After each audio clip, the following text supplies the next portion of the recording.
Hi, and welcome to the Health Begins with Mom show. I am Dorit, your host. On this podcast, I will share insights and interviews on health, parenting, and explore the question of what does it take to thrive as women, wives, and mothers. Now, let's get going with today's episode.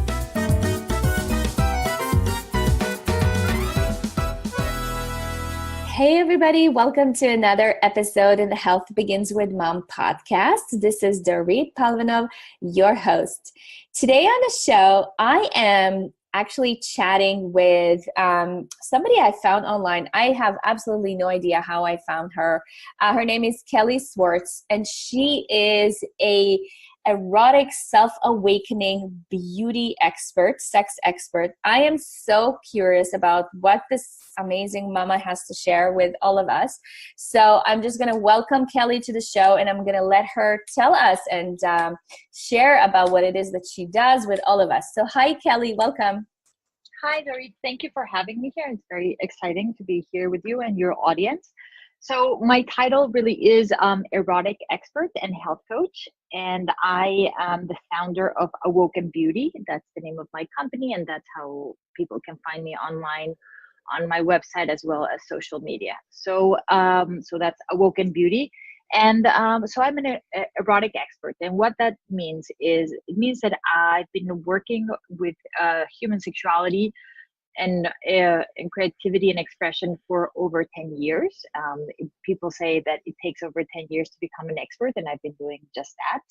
I came upon it through different ways, mostly academic. I have a master's in critical theory with a focus on erotic literature and a PhD as well, which I did not finish. I'm almost done, but then I started having babies, and you know how that is. Yeah. And when I say erotic, I'm not a sex therapist. I'm not a sexologist. So I want to make that distinction very clear. But when I talk about an erotic expert, the erotic is the part of sexuality that uses the brain. And our brain is our largest sex organ, and it is the one that is most seldom used. We don't use it as we should. We usually, when we think about sexuality, we think about our bodies, but we don't think about our brains. So that's how, erotic expert came to be. I'm also a holistic health coach. And since I put those two things together, and that's how my company came to be, and that's how I work with my clients, because I believe that the sexuality and the erotic is not, you can't separate that from the rest of your life. So you can't go to someone to ask them for help, or you can't talk about somebody's sex life if you don't talk about what they're eating and their job. Like if you're miserable in your job, you can't come home. You just have like your libido is down on the floor because you hate your job, and that's what you spend most of the day doing. Or if you feel bloated because the food you're eating is not good for you, again, you're not going to jump in the sack. If you are very, very overwhelmed with children, as I'm sure you are, I am, most women are out there, then you have to find a way, a holistic way in which you can manage everything in order for the sexual to also be in a healthy. And it's interesting what I have found in my workshops and working with clients one-on-one is that we usually think of sexuality like most of us need help. Because we don't get any real education or any real formation in regards to our sexuality, but we put it, and most of us have issues, but we put it in the back burner. It's like, oh, it's not so important, I'll get to it later, or I don't really need to deal with it, without realizing what a huge impact that has on the rest of our lives. Because everything is related, and if we do have a healthy and a good intimacy and sex life, then everything else is affected too, and everything else works better. You tell me if I speak too. I could listen to you all day long. Sex and sexuality, sensuality, the art of pleasure, is something that I'm personally very, very interested at, and it's actually also part of my work, part of my programs, and how I work with women. I work with mothers, and a lot of them will tell me that there is this craving for more. It's like they can almost distinguish how they used to be before kids came into the picture, and then how their sex life changed after, right? And it's obviously drastically different for all of us. And I'm just curious to maybe hear what you have to say. I'm not going to ask you why it's different, because it's obvious, but what is it? How can we ignite that part of ourselves that not only we don't know how to use, but also how to tap into that, that part of ourselves, that wisdom that we have of using our body, of using our erotic self, which is encoded in the brain. Well, first of all, there's never going back. The same way that you can't go back to your pre-baby body, because it doesn't exist, because your body has made this incredible thing, which is called making life. The same way you can never go back to how things were before you had a tiny human to take care of.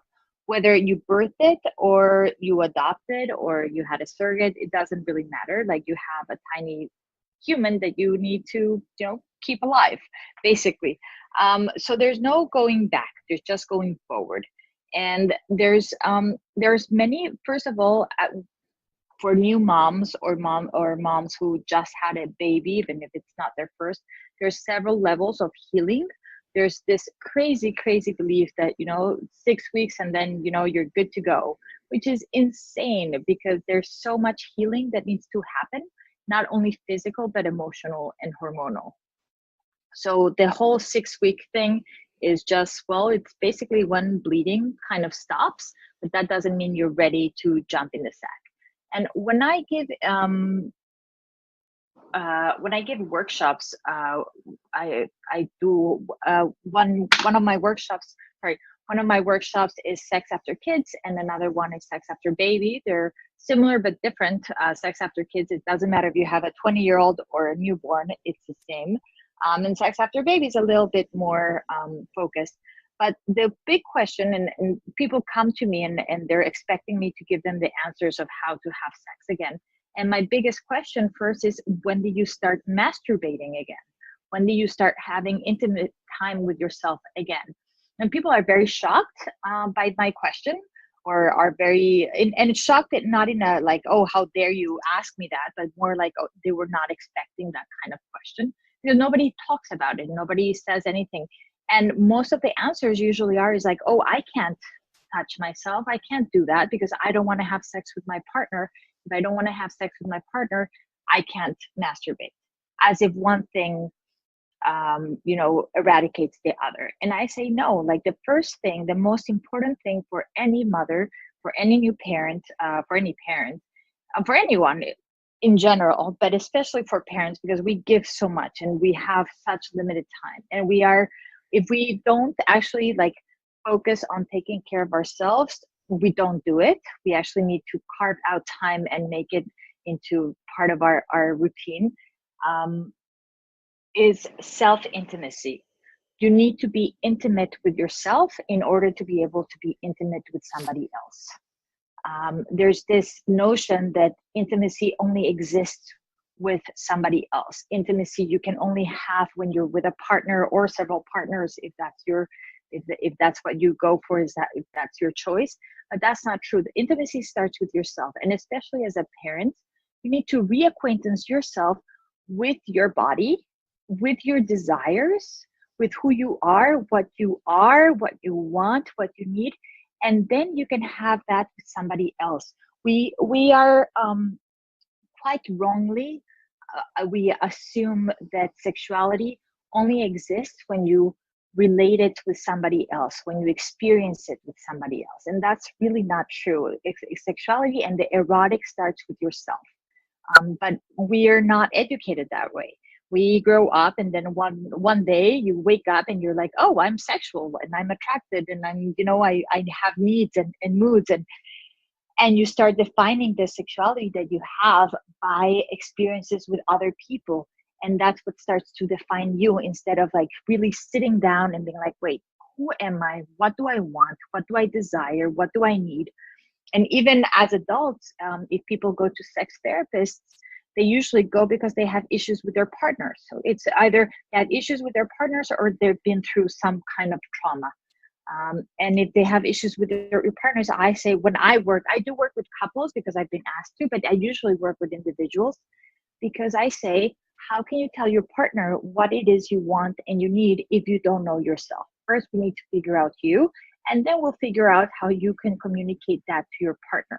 But there's no point in working with you and your partner if you have no idea where you're standing at. Okay, I love this so much, Kelly. Can we, so I think when I work with mothers, I think a lot of them, and maybe you'll agree to this also, when they already opt into coaching and say, yes, I'm ready, let's do this. A lot of them know where things are not working.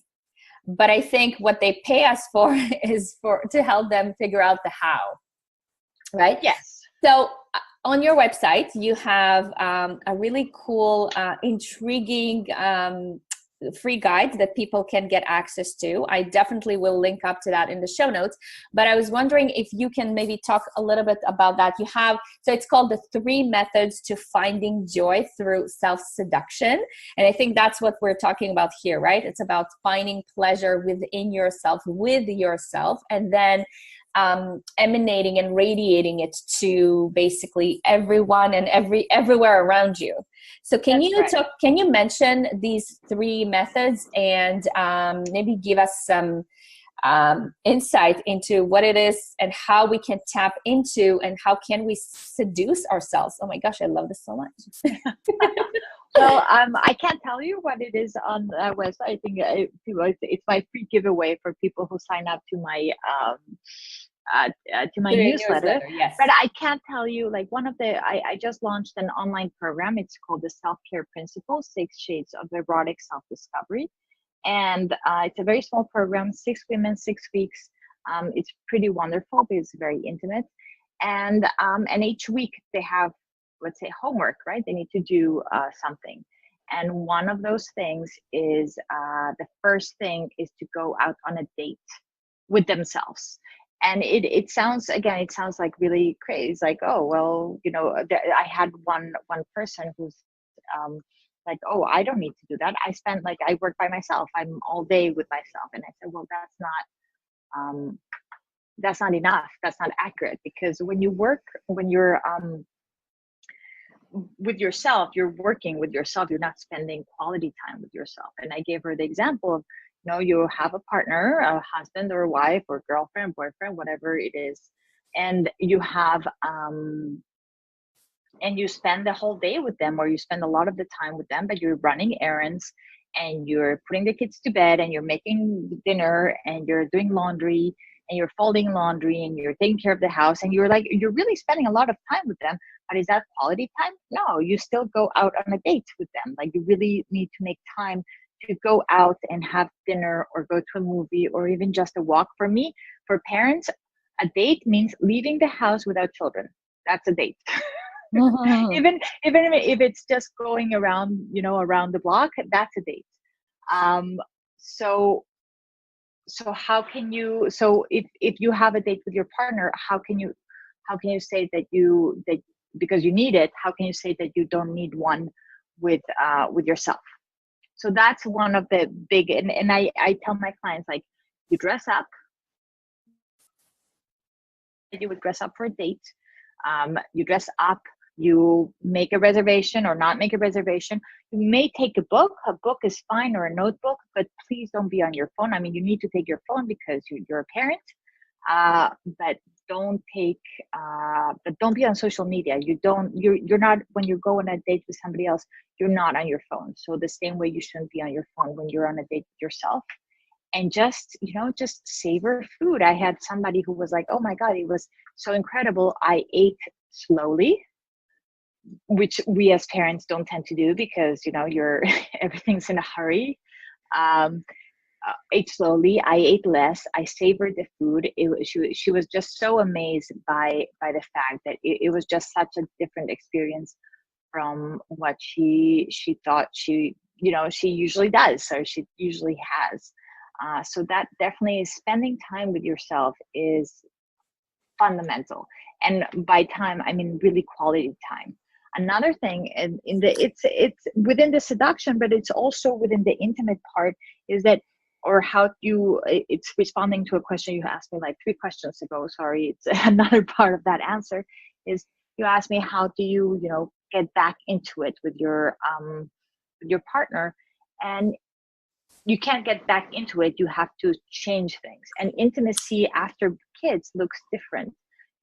Of course, flowers are beautiful and dates are wonderful, but there's other things that need that other ways of showing an intimate connection. And it goes from if you just had a baby and you're very overwhelmed and very exhausted, as we tend to be, is what kind of intimacy do you really want your partner to come in and do a striptease for you? No, that doesn't really work at that moment. Would you want your partner to make to bring you food, like make you like a homemade meal and bring you water every time you're nursed? Yes, that's sexy, that's seductive, that's intimate, that's taking care of you. So it changes. So that's one of the things. The same way that sexuality changes, the needs change. Yeah. I love how, I don't know where I read it, but I read somewhere that the meaning of the word intimacy. So it's into me, I see. Did you know that? I did know that, yes. It's so beautiful. I didn't even, oh my gosh, it's so beautiful. And it's exactly that. It's to see into myself. One of the things I talk about with my ladies, it's really in order to thrive in your life, in your mothering, in your parenting, in your relationships, you really have to fall in love with yourself. Because if you don't, then it's almost like living life on autopilot, right? So like, what makes you different? Like how is your life going to be different than your neighbors or your, other women who you see on the street? Like, in order to really live your life to the fullest, you have to almost like stand out. So what are some other things we can do to fall in love with ourselves? We need to accept ourselves for who we are as mothers. There's a lot of, pressure from social media, from celebrities, of getting your body back in 6 weeks. I fit into my jeans. I had a flat tummy. I'm very pregnant right now. And I was at the park yesterday with my 2 toddlers and my big belly, and there was this mom with 2 other kids and a newborn who was 6 weeks, and she was perfect. It's the kind of, yeah. And and she's like, she clearly showered that day.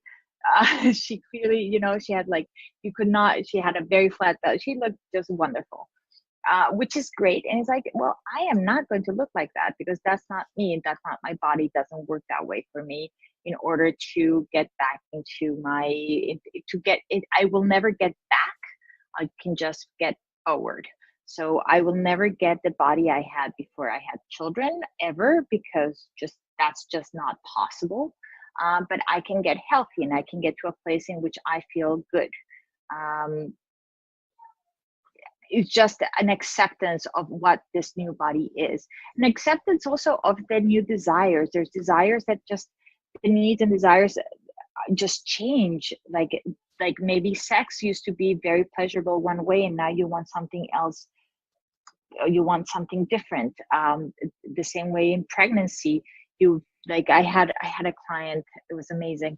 She used to, during pregnancy, she was very into superhero porn. She loved superhero pornography. That was her thing.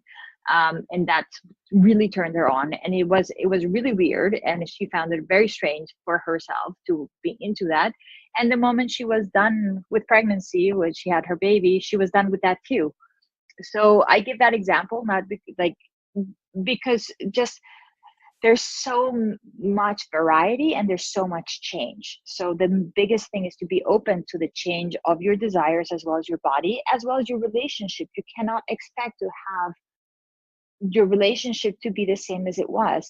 And there's also the thing of resentment, right? There's a lot of resentment, especially like with new parents. Esther Perel, who I'm a huge fan of, she's a therapist. She has her own podcast, and she's incredible. And she says that having young children is the hardest time for any couple. And it's true, because you are so overwhelmed, you're so tired, there's so much happening, there's just a lot going on. It's just a lot, and your relationship is basically in the back burner. But your relationship is the least important of everything else. So I say you really need to carve things out. You need to carve time, and you also need to communicate. And you need to communicate what you need, instead of being resentful. So there's a lot for new parents. I always say, you need to tell your partner what it is you need. Your partner doesn't know. They don't know what it's like. They can fathom what it's like to have made a child inside them, to push it out or cut it out of them. Like they have no idea what it's like. And they have no idea what it's like for you to like nurse that baby, and to give so much of your body to them. And you need to tell them what it is you need. So for example, with my partner, with my husband, he knows, especially was with my first, I was starving when I was nursing. Every time I nursed, I was so hungry and thirsty. So every time I nursed and he was around, I would always have a snack and water right next to me. It was just like automatic. Every single time it was there. And that, for me, that's caring. And it's a different kind of intimacy. Again, the intimacy that you have as a parent changes from the intimacy that you had beforehand. And then it will change again, right? From stages of newborn to toddlerhood to early childhood, just things, to be very open of how things change, and to not expect things to be exactly the same as they used to be before children, or just as children were born, or after the first child, or after the second. Things change. Yeah, I think one of the things, as we become mothers, one of the things that is of highest benefits to us is to embrace the change and embrace the difference. Although I have to say, you talked about the fact that, we have to fall in love with ourselves, and it makes total sense. But again, the how, right? It's like, yeah. Okay, so then what do I do on a daily basis when it's not even conscious, like I subconsciously avoid looking at myself in the mirror, especially like, for example, for me, I don't like my belly. I know other women, they don't like their behinds. Right. And it's so like, that's yeah. So that's actually that's another thing. So another thing is looking at ourselves in the mirror. And we seldom do it. And if we do it, we always look at ourselves in the mirror with a very critical eye. That's just the way we do it, right? It's just, let's look at ourselves critically. Let's basically not like ourselves. And I say, well, that's horrible, right? It's really unfortunate, but it is true. That's what we do. So one of the exercises I give to my clients is look at yourself in the mirror and find 5 positive things. Like, just really find them. You really need to look and find them. And every time you have something negative to say about yourself, you push it away. And then tomorrow you find 6 things, and the next day 7 things, and they have to be different. And just find things, positive things about your body. And it could be like, oh my God, look at it, those wrinkles. And it's a mindset, and changing the mindset. For example, oh my God, look at those wrinkles, I'm really getting old. Or look at those wrinkles, I'm living a really full life. And those wrinkles are part of that life that I'm living, and they show the wisdom I'm acquiring and the experience. Yeah, I think you can say for yourself, for example, Dorit, I do not like my belly. Or you can change it into, that belly didn't used to be there, but that belly means I have made life. I am creator of life. So changing the perspective of how you see yourself. And if you repeat it enough, it changes. Yeah, I love what you're saying. It makes me think about how we don't really understand how much, how conditioned we are, and brainwashed we are by media. Because, I mean, why am I unable to look at myself in the mirror and really like and love that belly? It's because I'm conditioned that a soggy belly is not sexy. But who said that? Like, who decided that, right? So I think if we're talking about wisdom and cultivating wisdom, a lot of it is really stepping into my own my power as a creator and as a manifester of my life. I am deciding what is sexy. I am deciding what I love, what I don't like. I am deciding what seduces me. I am deciding what is erotic to me and in my partnership. Or, does it make sense? Would you recommend? Oh, absolutely. Yeah. So exactly. I think just like you, I agree very, very much that this process, it cannot be over 6 or 8 weeks. No. I know that there are a lot of programs. That's why I never work with women like this. I mean, my shortest program is 6 months long. Mine is too. Yeah, my programs are 6 months. It takes time. Yeah. The other thing I wanted to talk to you about is something I've noticed many, many times in my own life and also in the lives of my clients.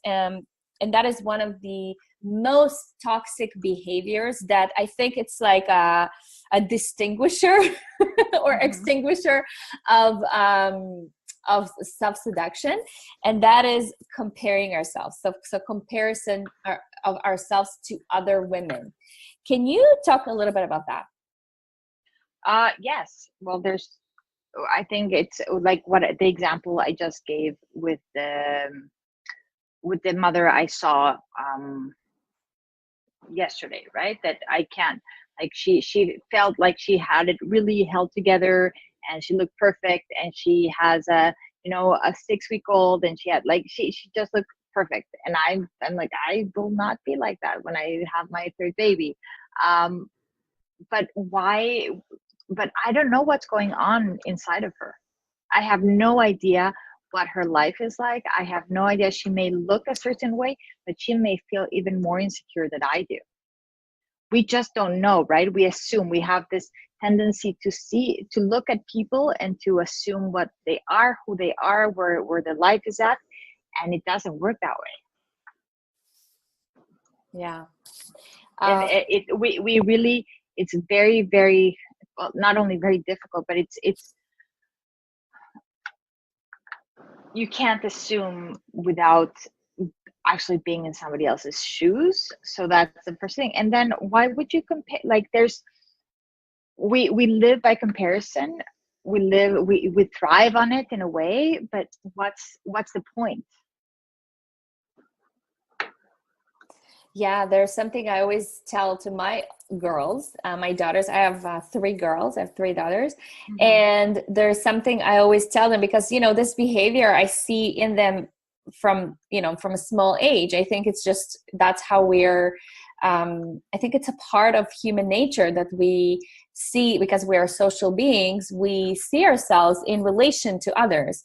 And so, it makes sense that we compare ourselves. However, it is a toxic behavior. And there's this something I always share with them is that, like, think about nature, how it is in nature. So if you go outside and you see a beautiful field with lots of flowers, so you see the roses and you see the orchids and you see dandelions, whatever, many, many different lilacs, different flowers. And like, think about this, like, would the rose stand there and look at the orchid and say, oh my gosh, this orchid is so much more beautiful than me? Like, no, the rose just blooms, right? It just does her thing, and it's just being beautiful. And so I think it's the same way. It's the same thing for us. We just have to embrace, like you said, we have to embrace the change. We have to embrace the fact that we are all different, and just thrive in this difference. Yeah. Can you also one of the most one of the things that I, over time, as I started working with women, I've noticed that I started to attract mothers who are mothers of daughters like me. So I wondered if you can talk maybe about this topic. I know it's a huge topic, obviously we need a completely different podcast for that. But for example, especially small girls, little girls, who already start having some, body image issues or questions, or they're just curious about their body. I know my girls are like, I do make a point of, I make sure they do see me naked. I don't hide my body from them, because I want them to see that I'm proud of my body, that I treat my body well, that I am kind to myself. But they see, they see that my curves, they see my breasts, they see my butt. and then they obviously look at themselves. So what is the language? How can I talk to my daughters and bring and make sexuality or feminine sexuality in a more positive light to them? Well, I actually just started some talks for tweens and teens.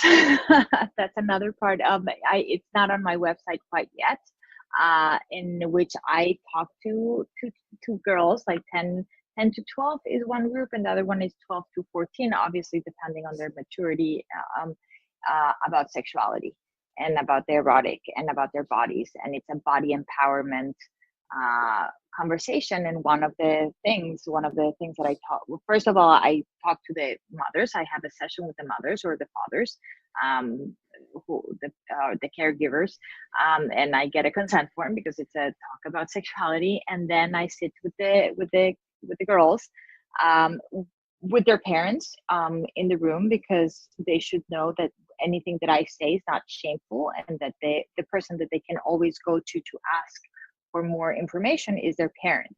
They should know what we talk about. And one of the things is that every single body is different, and everybody is beautiful. So every body part. So the same way as your hands are different from mine and from your daughters and from everybody else's, because they're unique, every other part of your body is unique and different and will always look different. And this also goes to the labia and to the vagina. It is different. It will be different, yours from everybody else's, because that's just the way you are, and that's just the way you were made. And it's fundamental to relate this kind of information. And I think the reason why women are like that have young daughters are coming to me is because we weren't educated this way. We do have some kind of knowledge that we've acquired, and some kind of awakening in a way that we've acquired in our adulthood. And we don't want to repeat the same patterns with our daughters. And we want our daughters to grow up differently from the way we grew up. I grew up in a very gendered household. My brothers, I have 3 brothers, and my brothers were allowed or were told, like, to do certain things. And I was the girl, so I was told to do something else.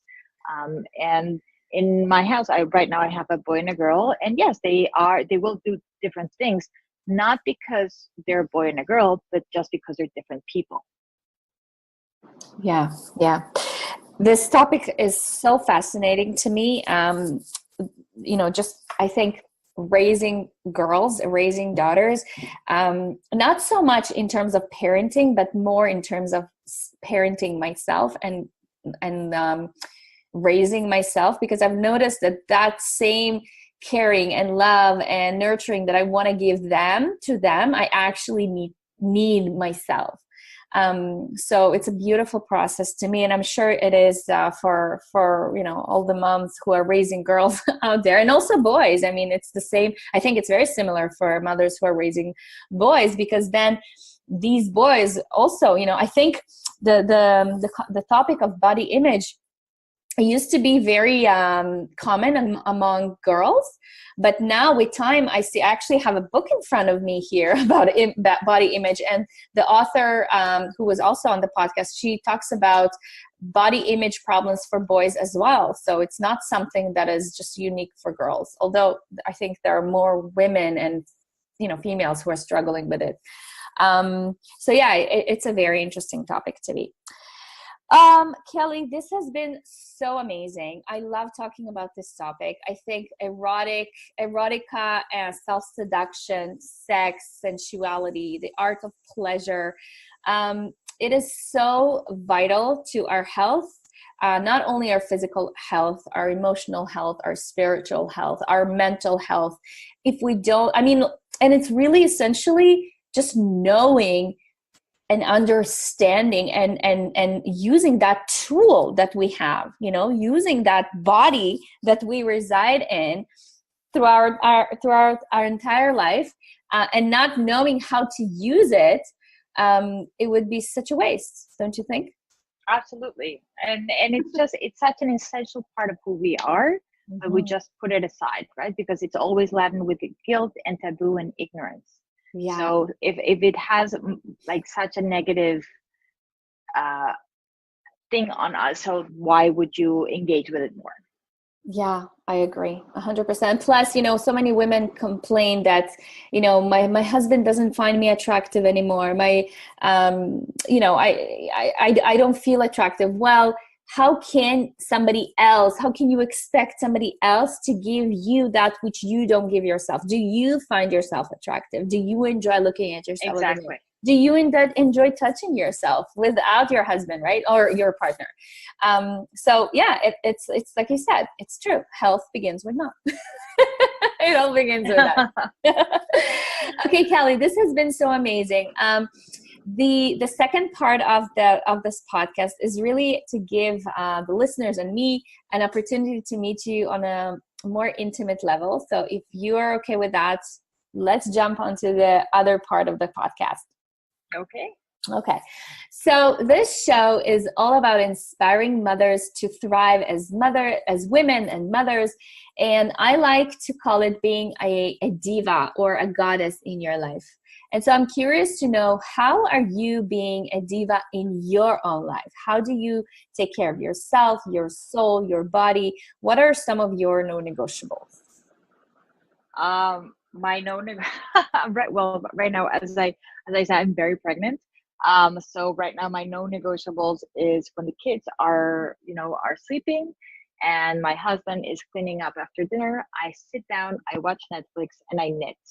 And it sounds like very but that's very important for me. That's just like my downtime. Usually working out is very important to me. Right now I'm unable to because I'm very pregnant. But that working out is a non-negotiable for me. And also like my time, I carve out time. I put it in the calendar. I usually have childcare, and if I don't have childcare, I figure it out, or I have my husband staying with the kids over the weekend, and I will just leave and go have lunch with myself, or a coffee, or just a walk, or just my non-negotiable is time with myself. That is a big non-negotiable. Because if I don't spend time with myself, I can't give. I need to regroup. I need to be with me. I need to breathe, and then I can be a better mom and a better partner and a better coach. Yeah, Kelly, this all sounds so selfish. I know, right? But you know what? That's my thing. I believe that selfishness is so important. I think that mothers need to be selfish. It's just we aren't, and we should be. We are brought up in this notion and in this with this education, especially as women, that you need to give all of yourself away because that's like your nature, and that's what you were like brought up to be, and that's BS. I don't know if I can curse in your podcast or not. I can. Okay, I agree. Okay, but it's completely, it's no, you need to be, you need to be selfish. You need to be, if you are always giving, you end up empty. Yeah. That's just, it's just what it is. If you always give and never take, you're empty. Just think of a relationship, right? Or even work. Like, if you were giving at work and never not getting paid, what's the point of that? Right? Yeah. If you're in an office, if you're in a relationship with a new person, or a boyfriend, a girlfriend, and you're always doing what they want and you're always giving, like, then you end up empty. The same goes with motherhood and parenting. Right. I love that If you're example. I love that example of and going to work and not getting paid. It's exactly that. and again, it's not like we choose to be parents. We Yes. are in a time, or I hope most of us choose to be parents. I do know people who are parents because they thought that's what they had to do and they didn't have a choice. But for many of us, we chose to be parents, and we knew what it was like, or we thought we knew. I think nobody really knows what it Yeah. is until you I have think, a kid. yeah, we thought we knew. Yeah. Yeah, we thought we knew. And then we become parents, and yes, it is freaking hard. It is exhausting. It's Yeah. so hard. It's so exhausting. Me and my husband, we keep telling each other last few days, like, oh my God, I really miss you. We haven't had time to I know. ourselves. In like, we really haven't had time to be with each other. It's just, in the last few years, it's just been very overwhelming. Um, but it is what it is, and I make sure he has time for himself. He makes sure I have time for myself, and that's what we have. We haven't been able to have time together, but soon. But yes, we need to be selfish. It's Yeah. just, if you're not selfish, then again, you end up empty. Yeah. You're a martyr. Yeah. You're a martyr. What's the Yeah. point? What's the point of martyr? Because then you're, if I say happy mama, happy everybody else. Yeah. If you're happy, and everybody else in your household will be happy. If you're good, everybody else in your household will be good. Yeah. That's true. Kelly, second question. In one sentence, what is your vision for your life? What are you creating? What is your life's purpose? Oh, my life purpose. I guess erotic self-awakening. I wanted to Mm. become a movement. I wanted to become a thing. My business and my promotion and everything I do is going strong, but I guess less fast than than I would have liked it to be. But I have two toddlers and a baby coming in a few months. So I have to be patient with myself. Yeah. But yes, erotic self-awakening. I have touched many women. Most of my clients are women, although I do have men who come to me, uh, and to be able to change their lives in a positive way. And I wanted to become larger because I believe there's such a need for the kind of work I do. It is very unique. Nobody else does what I do. To Mm. work in such a particular way with my clients, to get with the workshops. It is, yeah. That's beautiful. That's beautiful. Third question. What advice does your now mommy self would have given to your pre-mommy self? Oh, sleep. Enjoy sleep and enjoy time alone. I think it would, more than mommy self, it would be like my single self. I met my husband and we got married very quickly and we had children very, very quickly. So it would be more like, enjoy the time you have with yourself instead of being so worried or so concerned that you're not finding a partner. I love that so much. Third question. What mothers should invest in themselves because? Because they should be happy and they deserve it. Yeah. Simple like that. That's that Yeah. simple as that. Yeah. If you're not happy as a parent, how can you expect to be a good parent, and how can you expect your kids to be? And it's and we teach by example, and it's so clear. Our kids like absorb everything and they see everything. If they see that you take time to yourself, they will also take time for themselves. if your kids see that you meditate, they will also meditate. If Yeah. your kids see that you go and do and to the gym, my kids, they wake up, it's like, where's Dada? It's like, oh, he's at the gym. Okay, Yeah. I want to go to the gym too. Yeah. Sure, let's go Yeah. to, and I take them to, I mean, their gym, right? But Yeah, it begins with mom. It begins at home, 100%. it begins at home. If you are unhappy, if you're cranky all the time, that's what they get. Like, would you rather be with your kids 24/7 and be miserable and cranky, or would you rather like leave them for a bit here and there, find some kind of childcare or nanny switch, or babysitting switch or something, and take time to yourself, and then when you come back and you're with them, you're really with them, Yeah, and you're it's like, happy to yeah, be with them. it's like quality over quantity, right? Absolutely. Yeah. Yeah. Yeah. Love it so much. Okay, fifth question. I like to keep it real and show listeners that even though someone is an expert in one area, they might be struggling with other things. So, what are some of your current challenges as a woman, wife, or mother? Well, my house is a mess. My house is a huge disaster. We have a baby coming in less than 2 months, and we have nowhere to put the baby. So we need to like totally, we don't know what we're doing.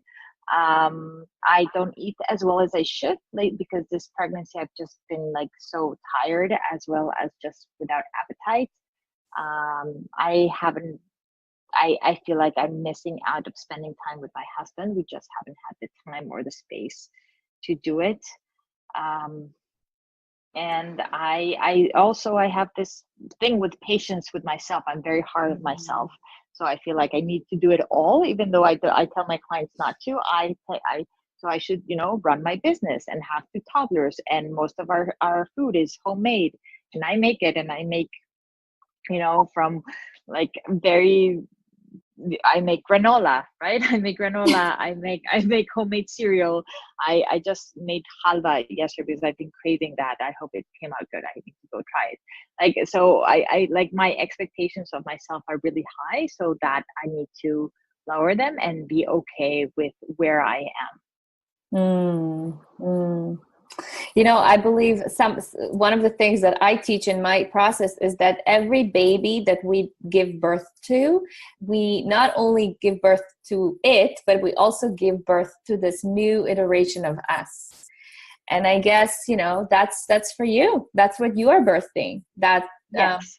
feeling okay with not being in control. You can feel in control, that's different, but than the not being in control, and just allowing things and giving yourself permission to just surrendering. I think that is such a big and wise thing for us women to learn how to do. Absolutely. So thank you for sharing. And my last question to you is, not every woman is a mother, but every woman is a daughter. So how do you think that your relationship with your mom helped to shape who you are today? Oh, well, my mother gave me the wings that I have to be able to fly. She raised me with those, although it was very conservative, and it was very gendered, and there were like a lot of things I don't agree with, especially now as a mother, that I see that happened, or that that you notice more when you become a mother. I do believe that my mom allowed me to grow and to be in ways that that I am today. Yeah. I love it so much. Kelly, thank you so much for sharing. Thank you for the work that you do. Before I let you go, can you please let everybody know where they can find you, how they can connect with you, maybe your social media handles? Now is the time for all of that. Sure. So my website is awokenbeauty.com, and I'm on Facebook as Awoken Beauty, as well as Instagram and Twitter. So I'm not as active on Twitter as I used to be. But all my handles are the same. It's all awokenbeauty.com. You can also email me, Kelly@awokenbeauty.com. I work with my clients globally because technology is a wonderful thing. Mhm. So I have clients all over the world, and I'm very happy to help anyone who seeks me. And yeah, That's that's amazing. Thank you so much, Kelly. Thank you for your time. And again, thank you for the work that you do. And I'll catch you next time. Thanks. okay. Thank you. Bye. Thank you for listening to the Health Begins with Mom show. I love hearing from you, so please post your comments and questions over at healthbeginswithmom.com/podcast. If you love the show, please share it on social media and in your real life with other moms who might enjoy this content. And if you have a burning question or topic you'd like me to hit on the show, just drop me a line at Dorit@healthbeginswithmom.com. And if you love this show and really want to support it, please go to iTunes, write a review, and subscribe. Thank you so much for listening, and I'll catch you next time. Much love and many blessings.